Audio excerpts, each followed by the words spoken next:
Olá você, bem-vinda e bem-vindo ao podcast Mundo Enneagrama. Eu sou Urânio Paes, sócio fundador da Chestnut Paes Enneagram Academy, a CP Enneagram, nossa academia de Enneagrama. Gente, é o seguinte, quando eu participei de uma escola de sabedoria em particular, um professor espiritual meu falava assim: é fundamental ter um relacionamento. Ou, se não for um relacionamento, pelo menos uma amizade muito próxima, que seja muito forte, assim. Por quê? Por quê? Não era uma razão romântica. A razão era, quando a gente está num relacionamento, o nosso ego vem inteirinho à tona. A gente entra, muitas vezes, no nosso pior, na nossa reatividade.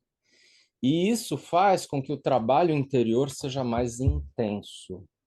Então, por razões não apenas românticas, é muito bom a gente falar de enneagrama dos relacionamentos, porque é nos relacionamentos que a gente acaba vendo a nossa reatividade e para as alturas, né? A outra coisa é que, embora o enneagrama seja, pelo menos na nossa linha de trabalho, na CP Enneagram, é, uma, um sistema de transformação psicoespiritual, ele também tem a ver com nos ajudar a viver uma vida mais bacana, né? Tem esse lado do enneagrama também. E às vezes um aprendizado pequeno, do tipo, eu como 5, entender como a minha sócia e amiga Bi, do tipo 2, é uma, uma pessoa tão diferente de mim e como eu preciso me adaptar nesse sentido, né? Como o que ela precisa e que nem passa pela minha cabeça, eu entender isso vai fazer a nossa relação ficar mais fácil e eu respeitá-la mais. Então, às vezes tem esse lado de respeito mesmo em relação ao outro, quando a gente entende como o outro é diferente. E agir de maneiras diferentes das nossas normais é algo que desenvolve a nossa inteligência, ou inteligência de qualquer um dos 3 tipos, né? Mental, emocional ou instintiva. A gente consegue, quando tem essa adaptabilidade, a gente consegue se trabalhar, né? A gente não vai só no nosso padrão automático. Então, é um pouco utópico falar em trabalho interior sem os relacionamentos, né? Os relacionamentos são muito centrais para todos nós. E acho que se você está aqui nesse programa, você está afim de ver isso. Mas tudo isso para dizer, e aí eu quero te ouvir, Bi, que a gente precisa, nos relacionamentos, antes de olhar para o que está acontecendo com o outro, olhar para o que está acontecendo com a gente, qual é a nossa parte, né, nas coisas que estão acontecendo. Porque tem uma tendência danada de falar assim: o meu problema é essa outra pessoa, o inferno é o outro, né? E aí a gente acaba não fazendo o trabalho maior de assumir a própria responsabilidade e aproveitar as adversidades para poder se trabalhar mais. Quando a gente fala em maturidade nos relacionamentos, a gente fala em poder assumir um pouco mais aquilo que a gente faz ou deixa de fazer antes de criticar ou cobrar o outro, né?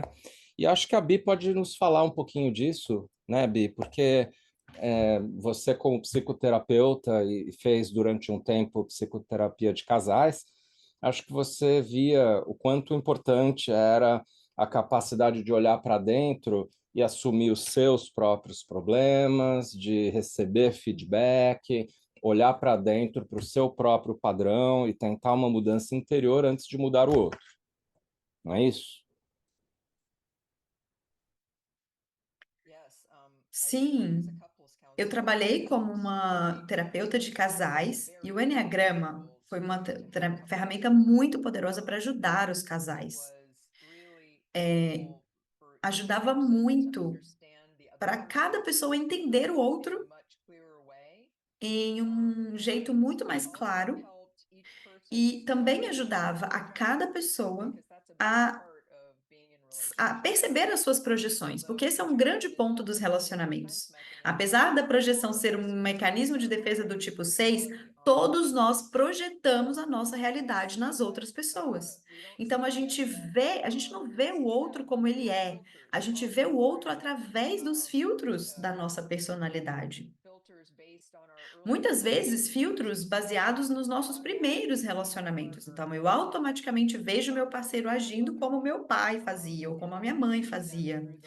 E eu vejo isso pela lente do meu tipo. Então, quando eu trabalhava, teve uma época quando eu estava trabalhando com um casal por mais de um ano.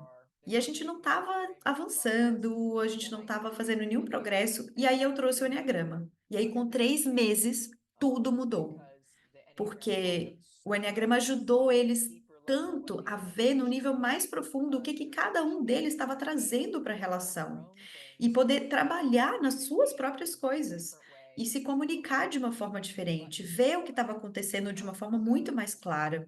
Então, sempre que a gente está num relacionamento, e isso, o Enneagrama nos ajuda a entender a pessoa e a gente, como o Urânio falou, olhar para a gente, reconhecer os nossos filtros e como a gente não está vendo a pessoa como ela é, e também como ser adaptável, flexível, achar o caminho do meio, adaptar o nosso próprio tipo para fazer coisas melhores, tanto para a gente, quanto para o outro, e usar os desafios dos relacionamentos que são inevitáveis como uma oportunidade de crescimento, como um jeito de superar o padrão do nosso próprio ego, a serviço de uma colaboração, para fazer um time com a outra pessoa, ao invés de interagir da forma com que os dois egos competem.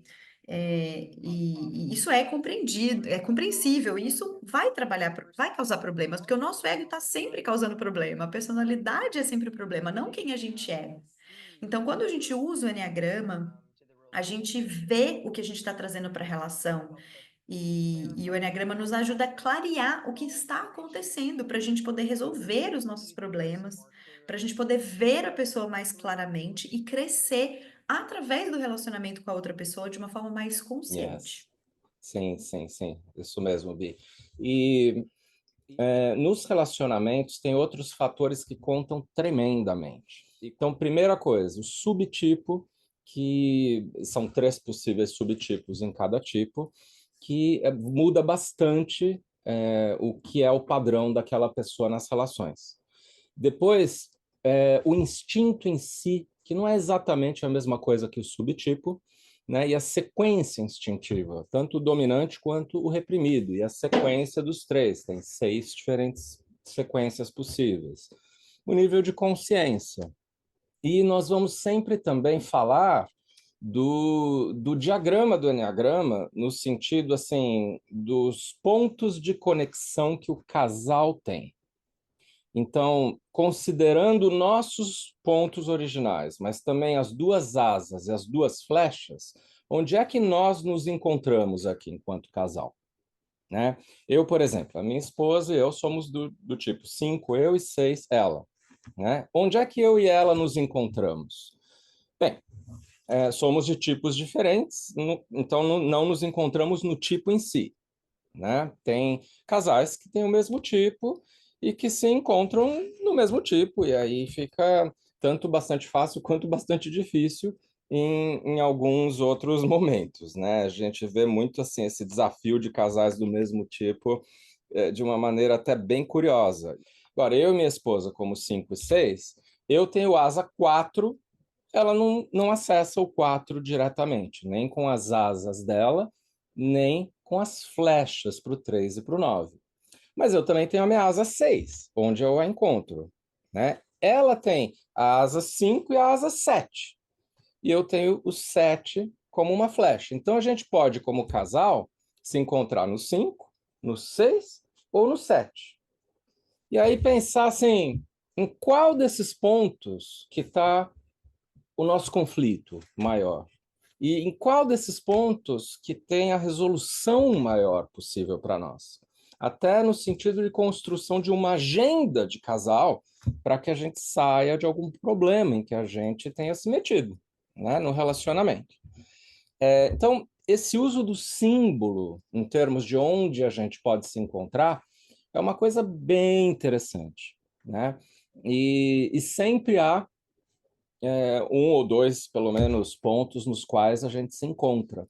E claro que nível de consciência faz a gente olhar mais para os nossos padrões do que para o padrão do outro, né? Em psicologia, fala-se assim, né?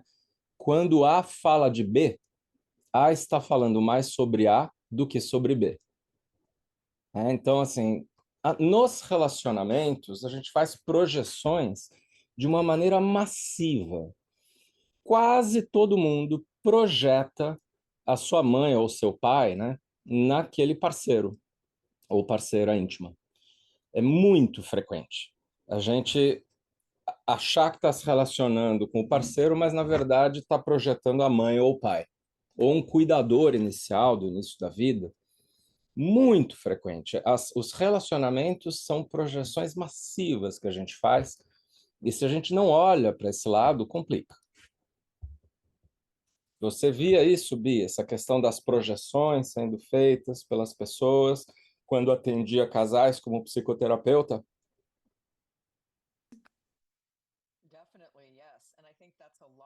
Definitivamente, eu acho que esse é um grande trabalho dos relacionamentos.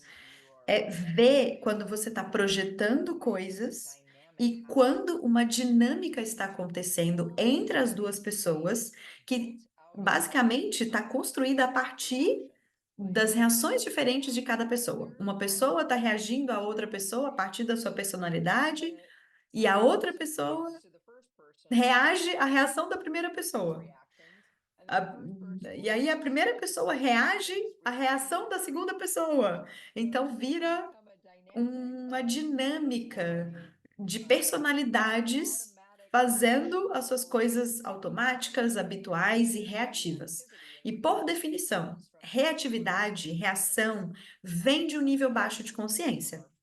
Às vezes isso vem dos nossos medos, do que a gente chama as transferências das expectativas. A transferência é um termo psicológico, que é essa ideia de que a gente vê as pessoas no mundo pela lente das nossas relações iniciais.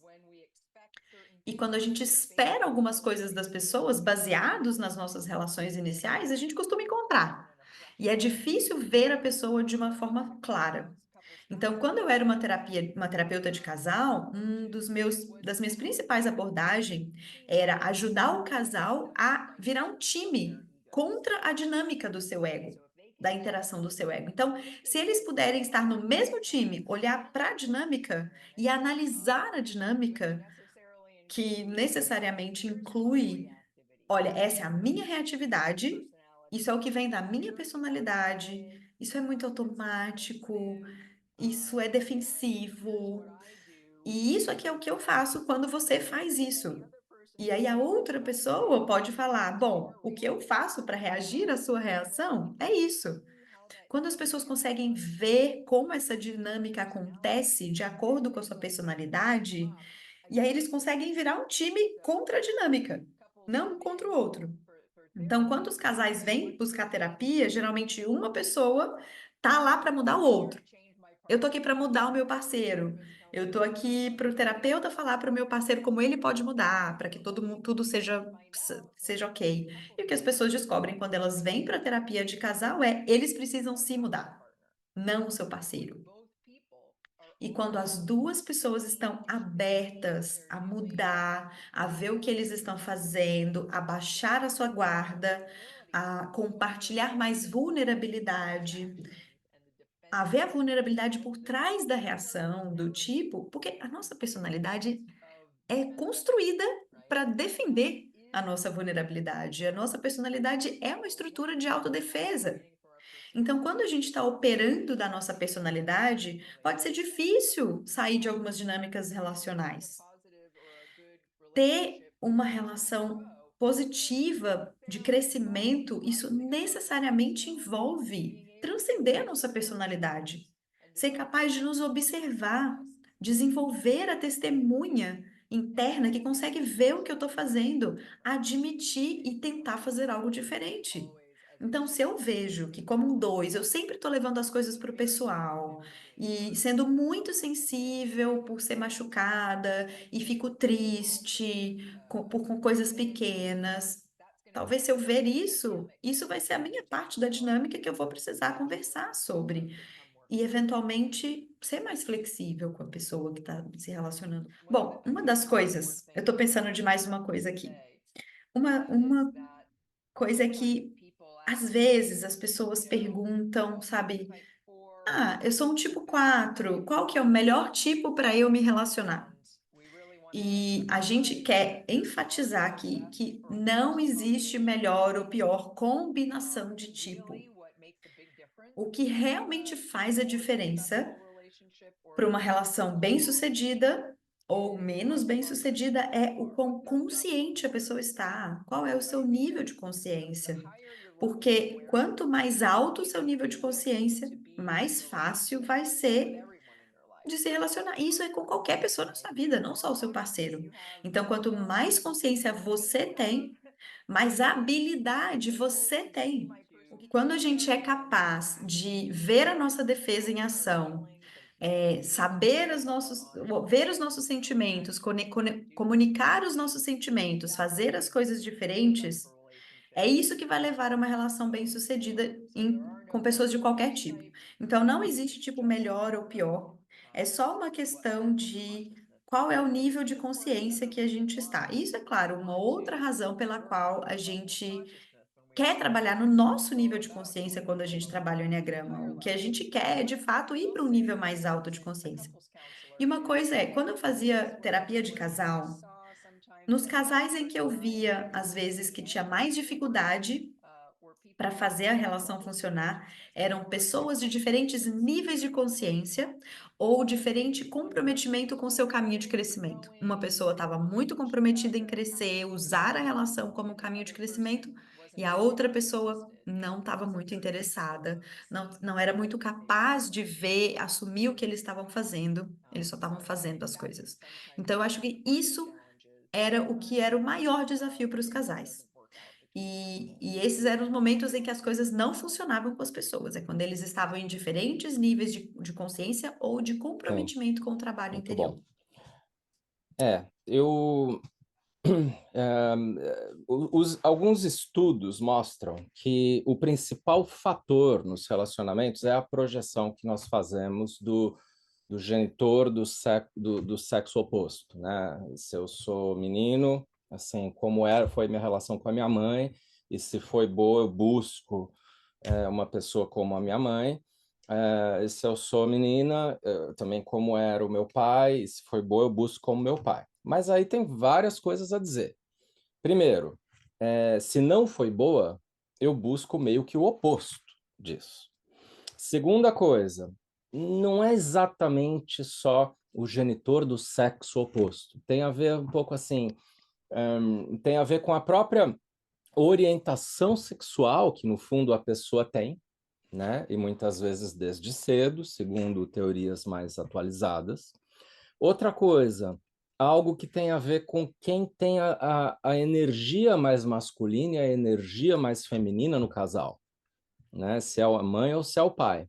Então, mantenham em mente só que esse fator pesa muito de uma maneira que querendo ter mais daquilo que funcionou, querendo evitar aquilo que não funcionou nos primeiros momentos meus de vida, na hora que eu vou me relacionar com alguém. E eu estou o tempo inteiro comparando, né, com aquela experiência original. E isso parece ser, segundo vários estudos, mais importante do que qualquer fator enneagramático.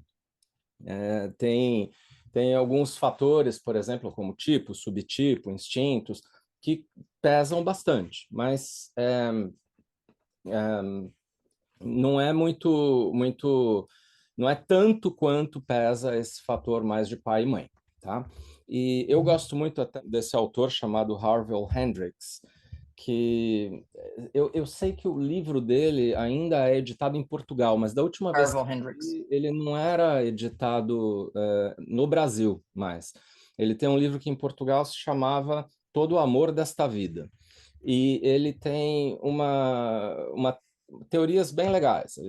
Acho que vale a pena ler no início, né? Ele fala demais dessa projeção e do quanto no início ela joga ao nosso favor e depois a relação entra numa disputa de poder meio ferrada, né? E estudos no campo do eneagrama mostram que às vezes o instinto, sobretudo o instinto dominante, pesa até mais do que o tipo para definir a atração que a gente sente, né? De novo, mais importante é essa questão de pai e mãe, tá? Para definir, inclusive, o lado da atração, não só da relação dar certo ou não. Mas tem uma coisa que é, dentro dos fatores do eneagrama, parece que instinto pesa um pouco mais até do que o tipo, quando o tema é relacionamentos, tá? Por várias questões, né? E também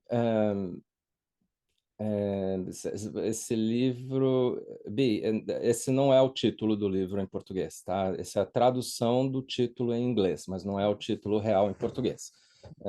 Todo o Amor desta Vida é o título em português, de português de Portugal. E a gente precisa checar qual é o título do livro no Brasil, mas a última vez que eu vi ele não era mais editado. De qualquer forma, eu, enfim, indico o autor. Vale muito a pena até pesquisá-lo na internet. Acho que é isso, Bi. Enfim, muito obrigado. E também obrigado a você que nos ouviu aqui neste podcast. Um obrigado ainda mais especial aos nossos alunos da CP Enneagram Academy e aos membros da CP Online que acabam desfrutando de muito mais conteúdo além do que temos aqui no podcast. O Mundo Enneagrama é um podcast quinzenal para quem quer se conhecer a sério e se desenvolver de verdade. Eu sou Urânio Paz e até o próximo episódio do nosso Mundo Enneagrama.